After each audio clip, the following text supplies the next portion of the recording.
So we will just get right into it.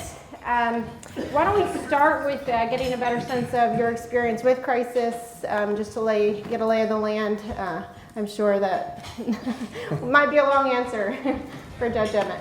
Yeah, I was going to say, you don't want me to go into all of that. Let me just say, when I became county judge in March of 2007, my predecessor, Robert Eccles, Judge Eccles, took me to TriCities and said, this is what's going to make you or break you. Prior to that, I had no experience at all in emergency management. But you quickly find out that you have to do certain things. And whether you're a company or a government organization, I've got kind of a 6-step formula, and I'll go ahead and get that out there now so we get that over with, because it applies across the board. First, you have to figure out how to prevent whatever you can prevent. But then you realize that you can't prevent everything, so you have to be prepared to deal with whatever comes your way. And even you're dealing with it, you can't solve everything, so you have to have a response plan, and then you have to, after it's all over, have a recovery plan. And if you do that well, you'll get through. But in my case, we had Hurricane Ike come in 2008, and what you immediately learn is that people are, they're categorized based on what happened before. Hurricane Ike came after Hurricane Katrina and Rita. Those were in 2005. Well, if you remember, Katrina was a disaster. Everybody looked around and people were pointing fingers at each other. And so we knew early on we had to make sure everybody was coordinated. And then Rita comes to our area 3 weeks after Hurricane Katrina. And I wasn't here for either one of those. But everybody tried to get out of town because they remembered Katrina. And the disaster then became the evacuation. So it was drilled into my head early on that you have to make sure people who don't need to evacuate stay where they are. And so that's where the phrase hunker down, and the evacuation for Ike went fine. Well, then we were free and clear for 10 years, almost. And we had Harvey. And Harvey was not a hurricane. People this morning have said, we flooded during Hurricane Harvey. No, you didn't. Harvey was a rainstorm. And our plans had all been made to deal with hurricanes. And I never thought I'd say it, but hurricanes are easy because you know where the storm surge is going to hit and you evacuate those areas. But with a rainstorm like Harvey, so my bottom line in all of this, and I'll talk about it, I don't want to take it up now, is you have to be flexible. You have to have the right plan in place, but you have to make it such that people are empowered to make decisions so that they don't have to go all the way up the chain of command, and we use something called the National Incident Management System. Because if you do that, it's too late. So we learned a lot of lessons, and I look forward to sharing those as we go. But yes, I woke up this morning not being at TriCities, and that wasn't all bad. Well, certainly, Judge, your comments resound with me. I guess I have, professional experience with crisis, and on my board, maybe even starting with being at Arthur Andersen as the CFO when Andersen went down. I won't talk about that today. I will talk a lot about one of my boards, Buckeye Partners, because it is a pipeline company. We have 6,000 miles of pipeline, largely through the Midwest, but also to the Northeast. We have one of the largest marine terminals in the world in the Bahamas. We have marine terminals in Puerto Rico and in St. Lucia. We have splitting processing facilities in the Gulf Coast, in Corpus Christi. I think as I'm going through this, you're hearing hurricane event. And I'm going to talk a little bit about, the war stories. But, Buckeye's been around since 1886. It was part of Standard Oil Trust. Used to transport crude, actually, from some of the earliest oil fields in the Midwest. So it's got a fair amount of history and a lot of time to practice and the various methods. But practice never perfect. As the judge said, it's all about drilling. We do a lot of drilling. I'll talk about the board's role in that and awareness of that. but also when an incident occurs and the board needs to be well informed, needs to be on point, and really ahead of time understand what is the crisis management. We have crisis management toolkit where we understand what happens if you have a board managed crisis, what happens if you have a management managed crisis, and really who's on point. Just in terms of size, Buckeye has 115 storage facilities, 118 million barrels of storage, which is 5 billion gallons of storage. So it's quite a large operation, and it's one, again, where incident command and crisis management is really at our core. The other thing I think that's really important for everybody in this room is the safety culture and how you know as a board member safety. My personal experience is our house flooded in Hurricane Harvey. We live in memorial villages in a Piney Point. We live 30 feet up from a little tiny creek that actually backs up into the bayou, but the bayou decided to come our way, and we ended up with about 4 inches of water in our house. It doesn't sound like a lot, but we had to replace everything on the first floor. The thing, though, that I might not have done unless I had, and I've been on the board of Buckeye since 2013, I think it made me a safer, more aware person. Actually, I drive my husband a little crazy with all that. But what I said was, about 3 days before they were talking about it, right? Be prepared, this could be bad. And I said to my husband, I said, let's be prepared because this could be bad. So here we were, the two of us, taking all our rugs, which are big, heavy rugs, upstairs, putting furniture on top of countertops, putting stuff. My daughter had all these study books, these advanced placement, they're big, thick things. Sticking our couches up on that, putting plastic on stuff, protecting all our clocks. And thankfully we did, because we were able to, the insurance companies loved us. We were able to minimize a lot of the personal effects, unfortunately not on the structure. Right. But so you kind of learn about living safe and leaving safe, and what that means personally and professionally cannot separate the two.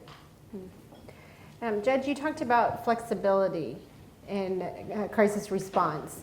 So as we're talking about preparedness, we want to map out what are the likely scenarios, how do you prepare for each, but you also want to have this element of flexibility. So how do you balance, I think a lot of companies feel as if they're really prepared because they have this big crisis plan, we've thought through every single scenario, but does that go out the window then in a real crisis? Absolutely. I was never in the military, but anybody who's been in the military and been in battles says, plans work until the first bullet flies and then everything changes. Well, in the case of Harvey, like I said, we know what to do in a hurricane. We had that down to a fine art. But then Harvey, you don't know where it's going to rain. You don't know what's going to happen.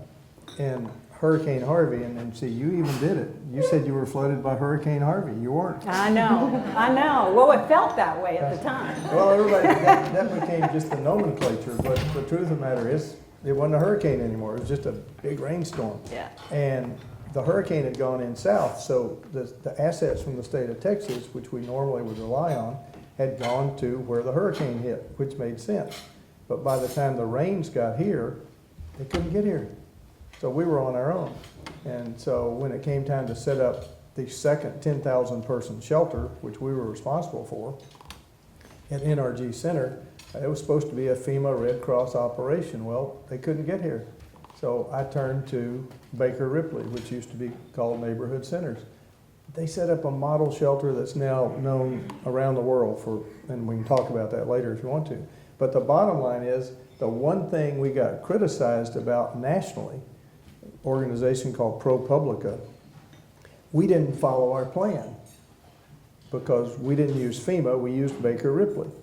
And my response was a little off color. I said, well, hell, Harvey didn't follow our plan either. But it worked. And so you have to be willing to get away from your plan. And, corporate bureaucrats are like bureaucrats everywhere else. They tend to say, oh no, we've got to do it this way. Can't do that. One other quick example. we're responsible for Harris County. County judge from San Jacinto County called in the midst of Harvey, the rains. He had about 200 people trapped in an elementary school. They didn't have supplies, and he wanted me to contact the state so the state could send them supplies. And I said, well, the state can't get to us, they can't get to you. So I turned to Laurie Christensen, who was our logistics officer, and I said, solve it. Her solution was a Harris County truck took a wrong turn, ended up in Cold Spring, Texas. Was it legal? Was it part of our plan? Absolutely not. Was it the right thing to do? Do it again in a heartbeat.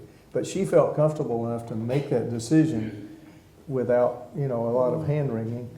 And because I've always said, make the right decision in your mind, and if it's wrong, we'll talk about it after the event. But right now, we got to solve the problem.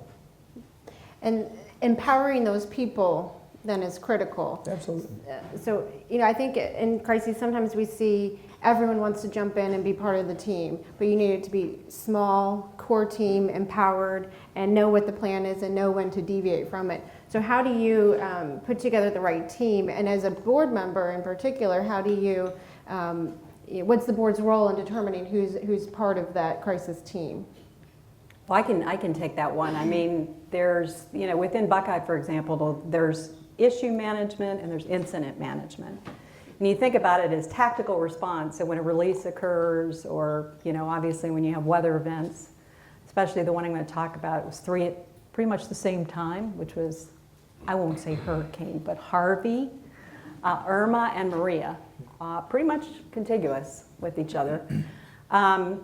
So there's, beforehand, first of all, there's incident command. I mean, Judge mentioned NIMS, there's incident command system.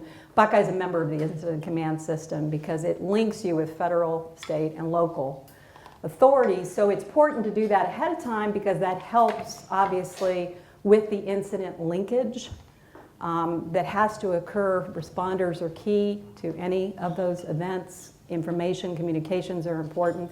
So you've got that, but then you've got a whole layer. And as I was looking at this ahead of time, I was thinking, man, it really takes a village in these, right? So yes, you have core people, but in your incident command, you have planning and strategic response and finance and HR and all these advisors on IT. I mean, you think about it, it's a logistical nightmare, right, to be able to do this.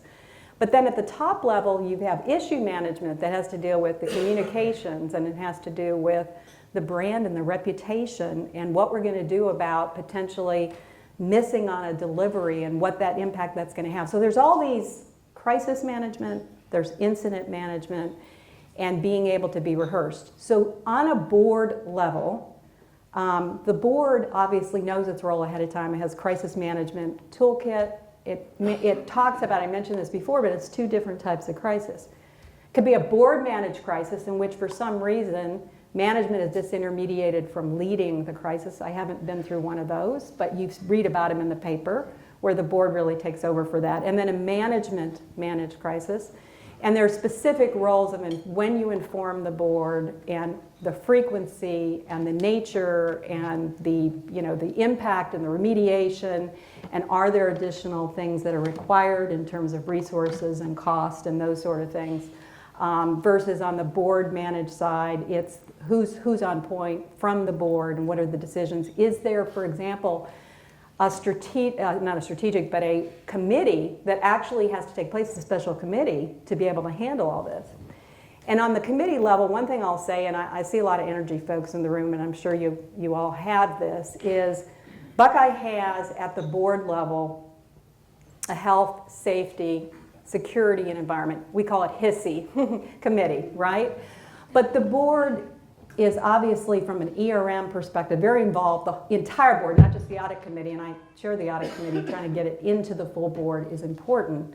So you understand, for example, in this case, incidents are a key risk. They're in the top three risks, okay? So you understand what will happen. Is the company prepared for that? Have they done the drills? The board is invited to come to the company's drills. And obviously members of the HISSE committee come, as well as I've actually been to at least one of those drills. But having that committee is critical, because that committee actually is charged with, you know, safety and security and environment, but they're also set a tone at the top relative to that safety culture, because that safety culture, if you don't have a culture that actually has accountability and transparency and resilience relative to safety, then you can have, like Judge, you said, you can have all the best plans in the world, and you can have all the great crisis management toolkits, but when it comes to happening, it's just not going to happen well. So as a director, you know your company has their plan, they do these drills, but how do you assess, do you have the right culture? I mean, that's, you can't check the box on culture like you can with a plan or drill. Exactly. So there's three things. There's one is accountability. So really everybody's in this. There are people charged. They have roles, particularly when it relates to an incident, so they understand their roles. But there's accountability at the top levels for being a safety culture. So if you're a safety culture, you expect training, you expect processes, and you expect policies, and you expect preparation, okay? And there's one important thing that basically, there's a couple important things. One is anybody can stop the job, and I'm sure you've heard that in your companies if you have potential combustible or, you know, other things that potentially can cause harm, is anybody can stop the job. And to say that safety is the most important and cost comes second or third or fourth, but never first, is really important. And that has to be reinforced at the board level. We had a board meeting, this was a couple years ago, and it was in Corpus Christi when we had just started our splitter down in Corpus Christi. And processing was new to Buckeye. I mean, they had transported and terminal, you know, storage for a long time, but we were never a processor. We had a lot of preparation, and the important thing is the board got out and saw the facilities and understood and toured and talked to the folks. But one of the speakers at that event was a guy by the name of Brad Livingston. I don't know if anybody knows him, but Brad was burned almost to death in a refinery incident. And he now makes his life work of going and speaking to boards and to management teams about what it means to live safe and leave safe. And the important thing, I noticed, I went the other day on his website and I noticed that his daughter is now touring with him. His daughter at the time was a little girl, and now she's grown, and she talks about how important it was to their family for their dad to come home.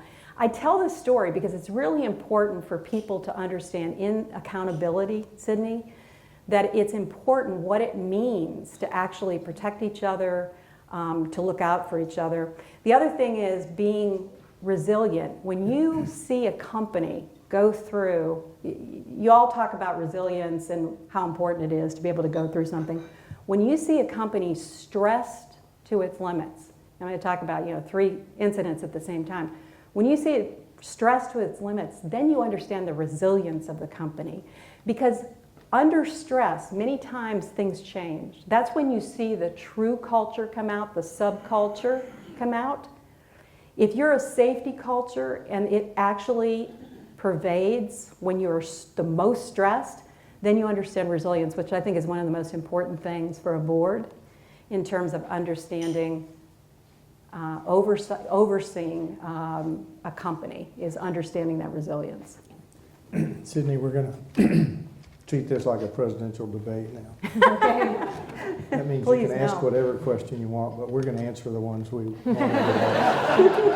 What do you want to answer? So picking up on what was just said, a couple of comments. Companies, I've got to put this gingerly, companies typically don't like to work with government. I mean, it's just kind of stay out of our lives and we're happier.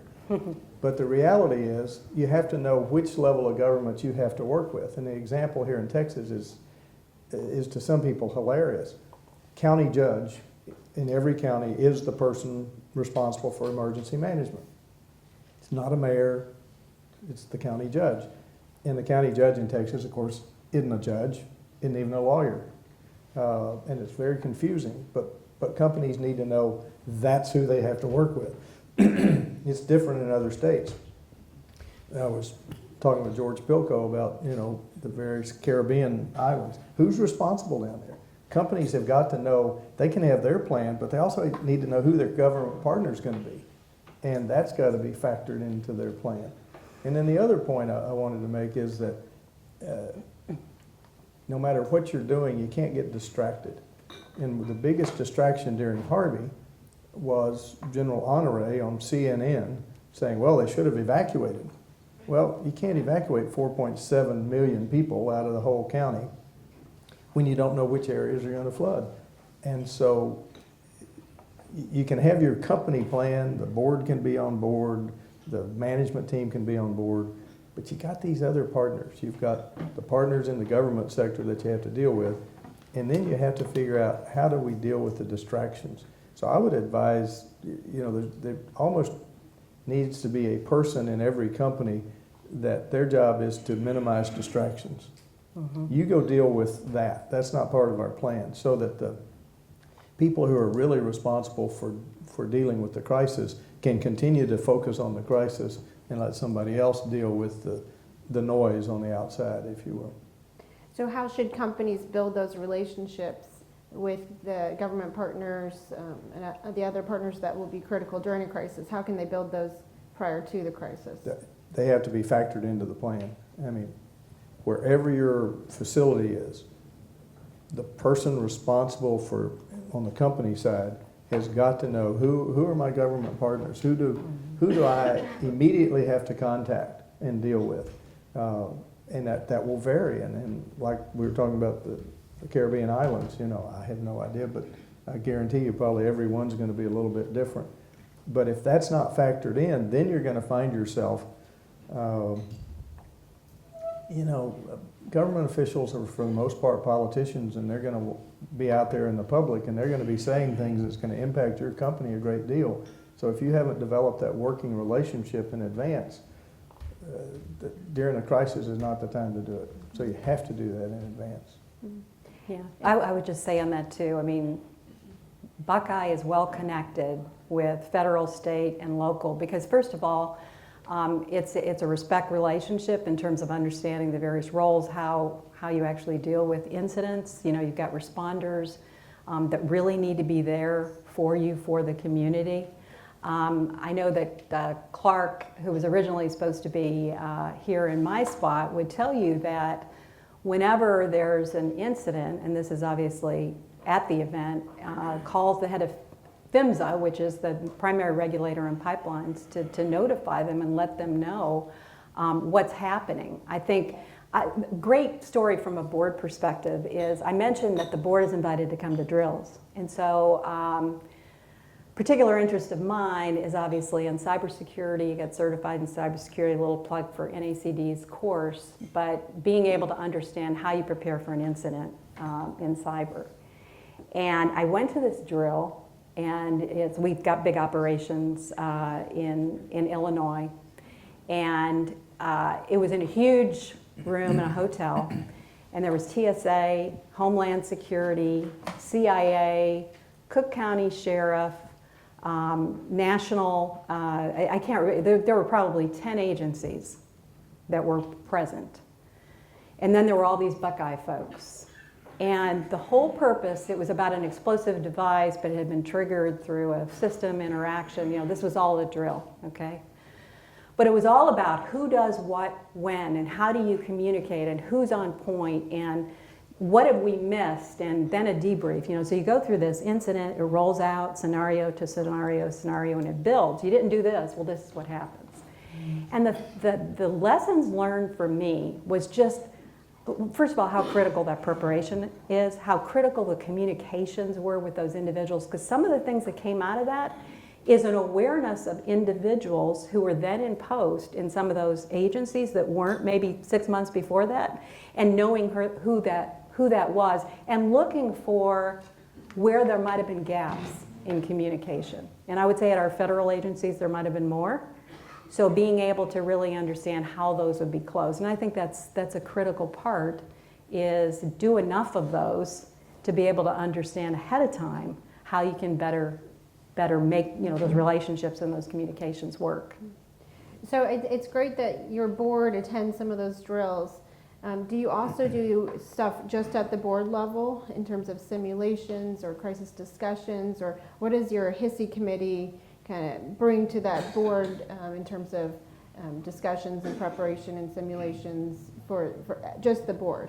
Yeah, so the HISI committee oversees all things related to the safety and security environment and health. So all those processes and protocols and interactions. When an incident occurs, it obviously reviews the incident. And here's a really important part of that is, and it does participate in both desktops as well as drills, actual drills. But the important thing is what happens with lessons learned. So the board may get kind of, here's the summary, here's 3 points, here's what we learned. The HISI committee gets the survey. So here's one thing that happened during that little thing called Harvey.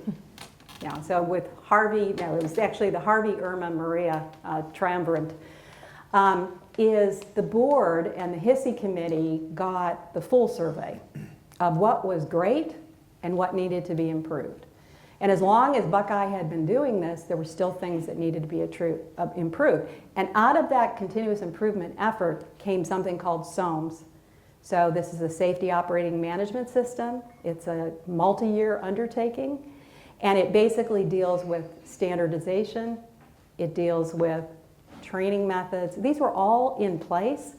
But when you have that many facilities, when you have hundreds of facilities all over, the consistency of that was important. So that committee, Sydney, the HISI committee, actually is overseeing the continuous improvement of that coming out of what was an unvarnished view of what actually needed to be improved with real time, right? Mm-hmm. Great. I want to talk about communications. Got a couple questions here. One of these is one of my favorite questions. How can a board or how can a company express empathy and sympathy without just saying our thoughts and prayers? Is there a better way to convey that? Yeah. Well, I guess I'll go She was asking first. about Yeah. what a board Yeah, does. yeah. I'm not on a board. Not yet. You may be asked you're on after your this. First of all, in communications, understanding the impact on the community is the first thing. As a matter of fact, when I talked to Clark about that was the first thing he said is understand the nature of the event and the impact in the community. Think about the Bahamas. I mean, we're obviously a big employer in the Bahamas. Folks work in our facilities, we care for them and their families. Things like the Buckeye Foundation. The Buckeye Foundation was set up to be able to have contributions and care for the community. During Maria, we were a huge responder in Puerto Rico to be able to get aid to the folks. I mean, there was significant damage in Puerto Rico. So first of all, be on point, use your resources, communicate heavily, and understand not only first of all, you make sure your employees are safe.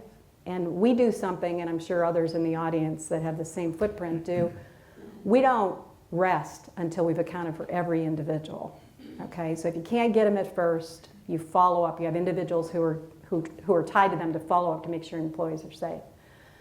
But then being able to understand how much damage was done and what is the nature of the remediation or help that's needed. And this is all with the community. And the community is actually a receiver of those communications as well because, hey, it's their livelihood and it's their families and it's their safety.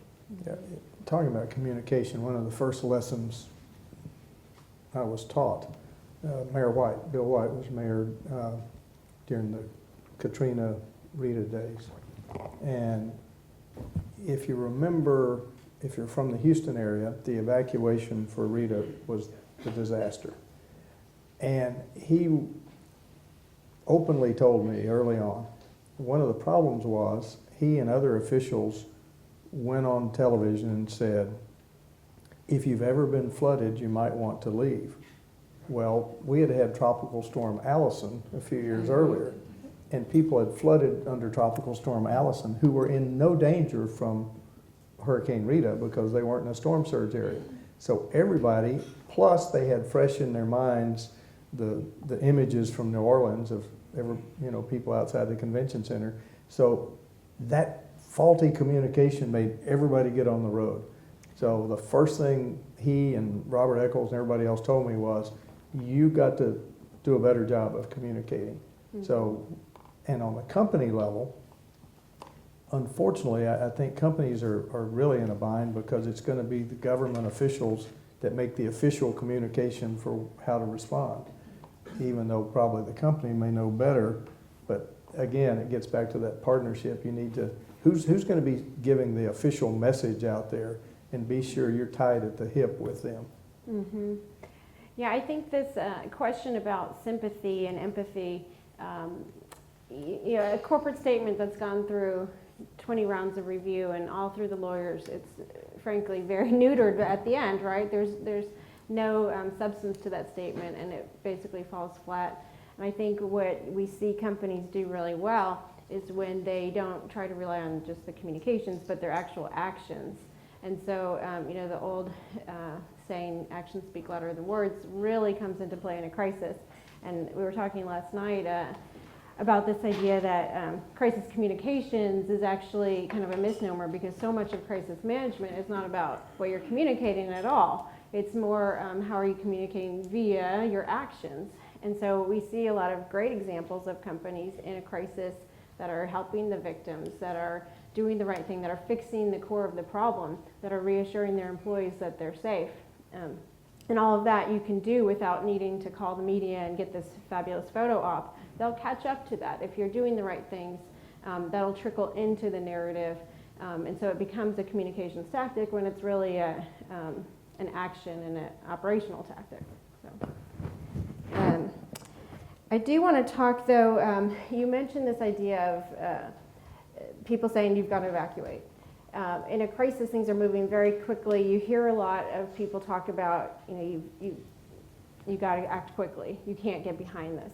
But I also think you've got to be thoughtful, right? You don't want to go out there and say, evacuate, and then it turns out it's not the right approach. So how do you balance that struggle of being quick, but also making sure that you're coming up with the right approach?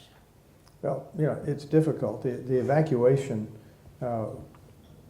Mayor Turner and I, when we were first hit with this, of course, it was exacerbated by the governor, who had a great press conference, told everybody to listen to your local officials, but then was asked a question at the end, well, what would you do if you were in Houston? He said, I'd evacuate.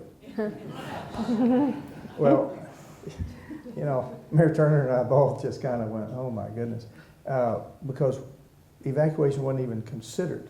I mean, it wasn't even a possibility. It wasn't that we had decided not to evacuate. It's that wasn't even in the realm of possibility. Because imagine we would have had to done that on Tuesday before the rain started on Friday. And it was a clear day, and I would have told every corporation, every company, every facility in Harris County, you need to close for the rest of the week and evacuate. And everybody would have laughed hysterically. So it wasn't even in it. So that's where having a plan, and I'm going to contradict myself a little bit, having a plan and sticking with it as long as you can makes sense.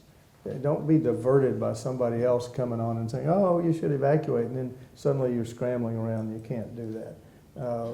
But it's back to drilling. It's back to knowing who makes what decisions and make those decisions properly. I'll give you another example, since you were talking about the other two hurricanes. Mm-hmm. I had not thought about this, but one of the staff members came to me and said, we've got a problem with debris removal, because we were paying $10 per whatever the unit was to remove debris. That was in our standing contract that we had.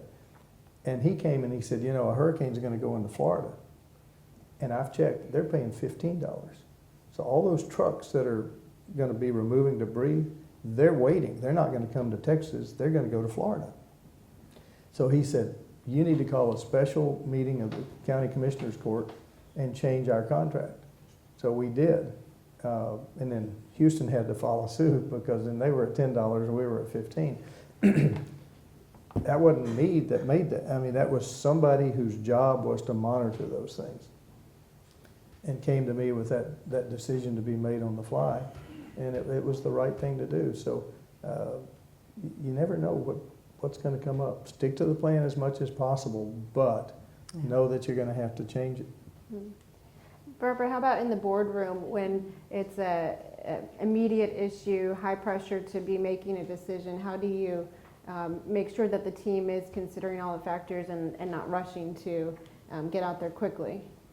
Well, I mean, again, as a board, you're making sure this is all in place. You're seeing what the board can do to facilitate any changes to the typical, approvals that we might have in terms of cost associated or any special resources that need to be deployed. I mean, in a managed crisis, in a managed crisis, management's on point to manage the crisis. The board is informed and kept in the loop, particularly what needs to be done, if anything, to be able to facilitate the approach from the board perspective. So you think about, again, at layers, you've got, the crisis management commander, and some of the things you talked about was really kind of somebody taking a deep breath and being able to think about, what have we not thought about in this? And a lot of times you learn it from the previous event.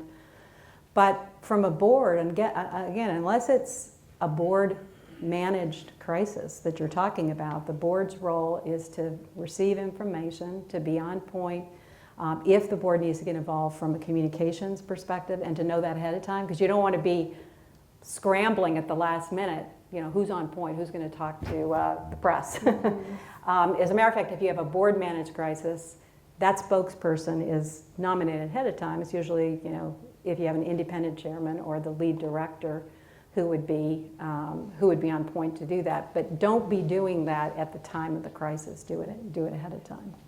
So if it's a management-led crisis, which most are, it sounds like the board is able to see the forest for the trees, that you're not in it, and so you can be advising management of what they may not be aware of, may not be thinking of because they're in the moment. Is that fair? Yeah, when you're receiving the communications, you're asking questions, you're thinking about it. Is there anything else that we can do, obviously, to facilitate? You're going to hear special requests if it reaches the level of approval where the board has to approve it. Obviously, you're approving it, but you're hearing as this unfolds, and you're thinking about things like, what does this have to do with reputation? For example, this is true for many industries, but in the pipeline industry, if anybody has an incident, the whole industry is really thinking about the reputation, right? Because then it's about, are you a safe operator? Are you a safe operator? What have you learned? Are you in that same area? Do you have that same, side seam pipe or whatever it might be? And you have to think about brand, and you have to think about regulation, regulatory involvement. So those are the things at the board level that you're thinking about, not only on the incident, but also what does it mean when others have an incident. And then, like I mentioned before, I think one of the most important things at the board level is the lessons learned, and in an unvarnished way. If you're not getting the unvarnished lessons learned, ask for them. Because not everything goes perfectly. I mean, one of the things that's kind of interesting, I was talking to Clark about this. He said one of the things we absolutely learned, because you had, again, Harvey and Irma and Maria all within 1 month of one another, and all our facilities in those areas were impacted. And he said, backup power is critical. Everybody knows that. He said, we didn't think about the number of satellite phones that we really needed.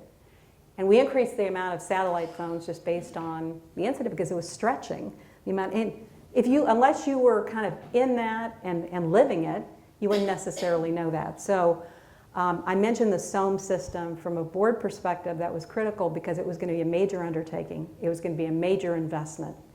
And the board understood the need and impact that was going to have, and that was clearly a decision that we had to make. Mm-hmm. I want to stay with you, Barbara, to talk about, you're on 3 different boards, and you've talked a lot about Buckeye. How does the board's oversight of crisis and crisis preparedness differ between the 3 boards? Yeah, I think, I'm on the board of Noble Energy. We have operations in Israel. And, obviously we're in the hotbed of a critical zone. And so the full board is involved in understanding those risks And we also have a HISI-related committee. We actually have a committee that not only oversees HISI, but something that people in this room have heard a lot about in terms of ESG and the involvement with ESG and social responsibility. And then on MRC, we have a risk committee that actually deals with a lot of the crisis management protocols and so forth. But I have a story to tell. I told it at the dinner last night, and it's just an indication, again, I'm going to use this expression because I love it, and I used it one other time on a panel. You can't shoot the moose from the lodge. I know that's probably not politically correct. The point is you have to get out and see.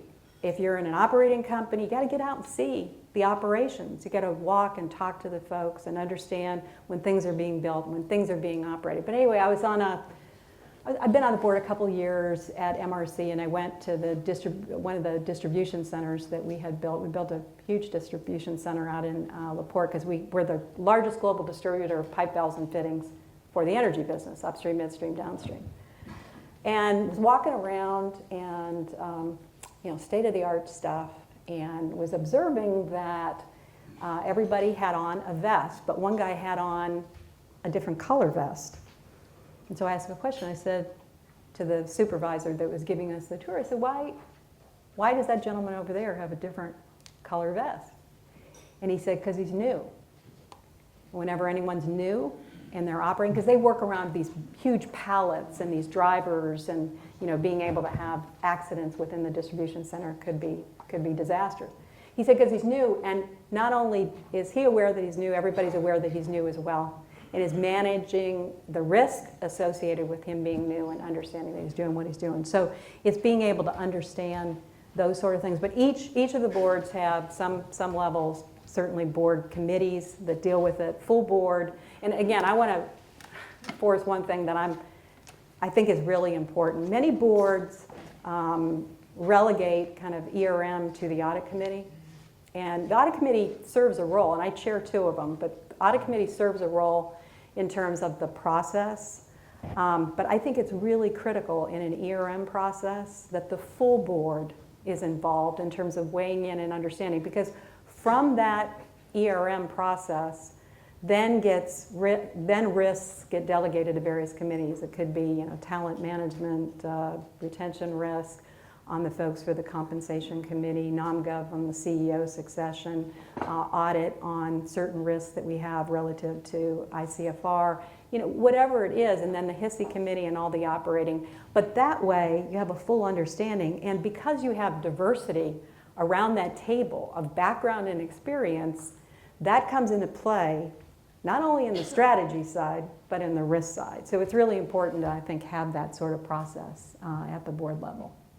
So these risk oversight jobs of the board, clearly if you're a EMP company, you're planning for a well situation. If you are pipeline company, you're planning for a loss of pressure, something like that. How do those committees and the broader board though plan for other types of crises that are less cut and dry? So a Me Too movement type of a crisis, or a shareholder activist, or some of these that are less operation and also less binary. In a crisis like that, you either have a crisis or you don't. And something that's a little bit more gray area, what can the board do at that level? Yeah, I think first of all is being very aware and not putting your head in the sand, reading and understanding and saying, well, that's just in a different industry, that'll never happen to us. Or that company had a rogue CEO, that'll never happen to us. Yeah, you need to think about what are you going to do when and if it happens to you. And so first of all, I think it starts at that awareness, having a discussion at the board level about those sort of risks. And some of that might be an executive session, but some of it is actually on board agendas to be able to, we looked at, our processes and procedures, but most importantly, I want to go back to culture, because I do think it gets back to understanding that culture. We talked before about safety culture, but it also has to do with, inclusive culture, diverse culture, or innovative culture, any of those cultural things that the board needs to appreciate and understand. Accountability, transparency, resilience, being able to understand what happens when the company gets stressed, and will that happen? What will the board and the company do when a high performer gets involved and is found to be involved in an incident, key test, right? What actions will take place? What communications will take place? How long will it take? So these are all things, I mean, you have your crisis management toolkit and you understand, but what's more important is being able to be aware, understanding, discussing, and then through that discussion, sometimes you're aware of where gaps might be, and that causes more attention, either at the board level or committee level. But eyes wide open is what I always say. Yeah, most of our clients are very well rehearsed in kind of the typical crises that you would expect. They do simulations and drills. I've got one client that at the board level, they do a desktop drill about twice a year. But what they were struggling with, how do we think about these other types of crises and prepare for that? And so what they've done is they've carved out about half an hour, because usually a simulation can be 3 or 4 hours. It's a pretty hefty process. So in their other board meetings, they carve out about half an hour to talk about something that they've pulled from the headlines. So something that's current, it may be in their industry or not. But they talk about, okay, if this were to happen to us, what are the questions that we would need to be asking? What are the legal implications? Do we have the right team? Do we have the right resources? What kind of outside resources would we need? So I know a simulation, which I think we've talked about, is very useful to put the plan to the test. Those are great, but I know they take a lot of time. And so trying to just have separate conversations about other types of crises, I think can be useful as well. Let's see, got some questions from the audience. Judge, one question for you. This could be a long one. What mistakes have you seen made during a crisis? Well, clearly there have been several. I mean, I could spend the rest of the morning talking about mistakes. But let me mention one that, and this is not being critical of the people who came before, but everybody remembers when the Katrina evacuees were brought from New Orleans to the Astrodome in Houston. That was Houston, Harris County's finest moment in terms of humanitarian help. But it was really dumb. We took them from one hurricane zone and put them in another hurricane zone. And then Rita comes our way. Lesson learned from that was humanitarian, yeah, it was the right thing to do, but that will never happen again because you need to move people out of harm's way. A little mistake I made, and this would also apply to companies, corporations. During Ike, the mayors, the officials of the towns along the bay evacuated. Well, I didn't have their cell phone numbers. I had all their office numbers. Right. I didn't know how to find them. So after that, I hired one person, and his only job was to keep up with who those officials are, because you have municipal elections all the time and they change, and get their cell phone numbers and develop that personal relationship. So that was a total mistake on my part. I just didn't know where they were. Then the other, going to step on some toes here. This is recorded, by the way. I know. See, that's a benefit I have being in public, having been in public life. I assume everything I say is recorded. Exactly. And it's going to show up on YouTube somewhere. But sometimes you count on the wrong organizations or the wrong people. Mm-hmm. And in our case, and it's not just mine, it's officials all over the country I've talked to.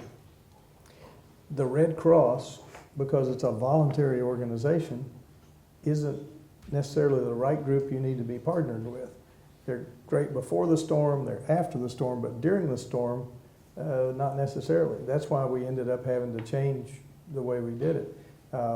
Because when Harvey came, the rains from Harvey, I went to the gentleman from the Red Cross who was in our Office of Emergency Management, and I said, okay, we're going to set up these 36 shelters.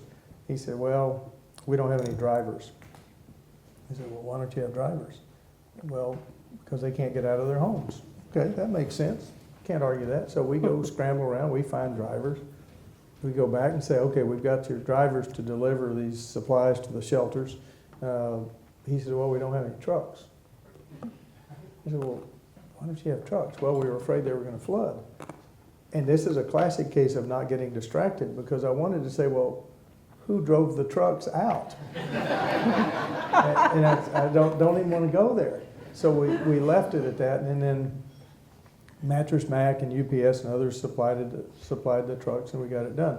Now, this sounds overly critical of the Red Cross, but it's not really meant to be. It's just that if you understand the way they're organized, they're not the right people in the midst of a storm to be setting that up. So that had been part of our plan for years and years and years, and now we have, I guess they have a different approach. I had a different approach. Those cell phones, that's a great story. I think of, I'm sure in your boards you have contact lists, of people. You get management contact lists and board contact lists. Those come in handy in terms of if you ever need to reach someone. Of course, you have ahead of time, who would be the spokesman, but having people's personal information Yeah, you gotta have it. helps when you're trying to get a hold of folks. So, yeah. Yeah, a few other thoughts on mistakes. I've got a lot of thoughts on this one, actually. I think there's this urge, companies want to be transparent in a crisis. They want to do the right thing. And I think that the word transparent is, I think what people probably intend is honesty, right? That we want to be forthright. Transparent means you're telling everybody everything you know. And I don't think that that's the right approach. And we see a lot of mistakes of companies in the early hours sharing information in an attempt to be transparent that later turns out to be false. So the most that you can do to communicate in themes, broad themes, rather than sharing details, I think will save your credibility, because once that credibility is lost, it's very difficult to regain. So I think we see that mistake a lot. We also see the mistake of companies telling people what they want people to hear versus thinking about what do people need to hear. And I think, again, this goes back to this corporate speak that loses all of its effectiveness. I saw a company in the newspaper, they'd had a fatality, and they put out this statement about, our hearts are with the family. We have an excellent safety record. It falls flat, right? What people need to hear is our hearts are with the family, and we've taken action to make sure this doesn't happen again. If your employees or your customers are reading this, you might want them to know that we have this great track record, but what they want to know is, am I safe, right? So I think we see companies trying to kind of have a top-down message a lot. And it doesn't go over well. Well, let me weigh in on that, because an example that is far from Harris County, but years ago, a train in Canada backed into a small town, caught fire, killed people. It was 3 or 4 days before the CEO of that company went to the scene. Yeah. Bad. I mean, it should have been there immediately, but we've talked about it in various groups. I suggested early on, I said, because I got a call from another railroad, what should have happened? And I said, CEO should have been there, should have been in that town cafe handing out checks. And they said, oh, no, you can't do that. The lawyers would go crazy because by doing that, then you're admitting fault. And that's something that board members are going to have to deal with. Do you want the management immediately on scene helping, but if that help also admits fault and causes legal problem later on? I don't have to answer that problem, you do. Yeah, and I think you have to do the right thing.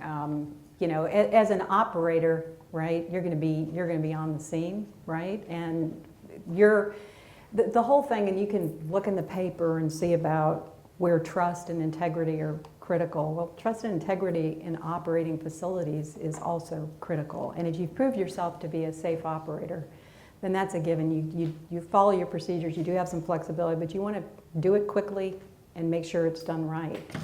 But you need to put people's minds at ease, first of all, about their own health and about their situation in terms of getting the essentials. Like in Puerto Rico, we're just getting the essentials, right, to be able to, and they can't think about anything else, rightfully so, until that's taken care of. So again, that's why the community comes first.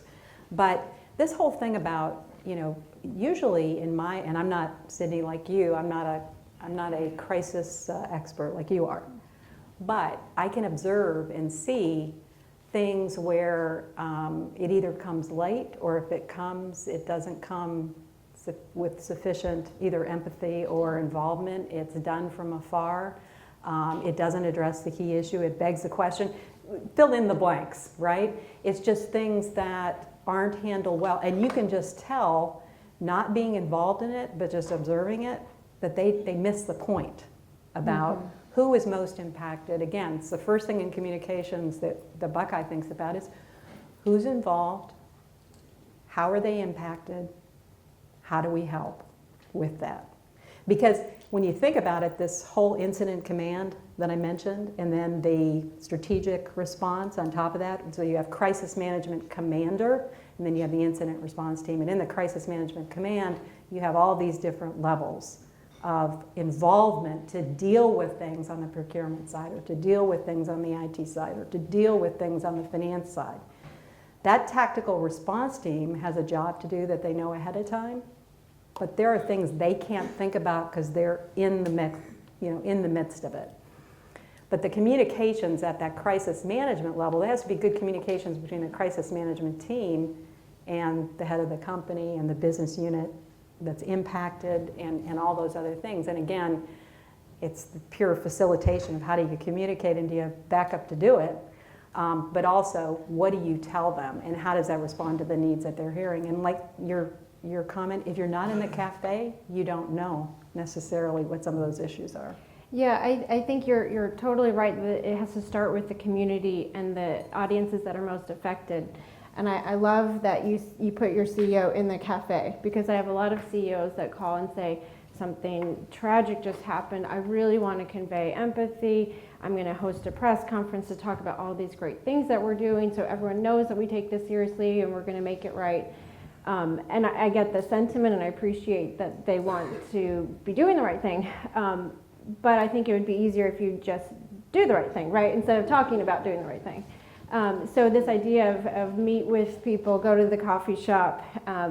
We had a tragedy where the CEO, again, wanted to show empathy. And so we said, don't cancel the press conference, go to the hospitals and talk to the people. What can we do to help you?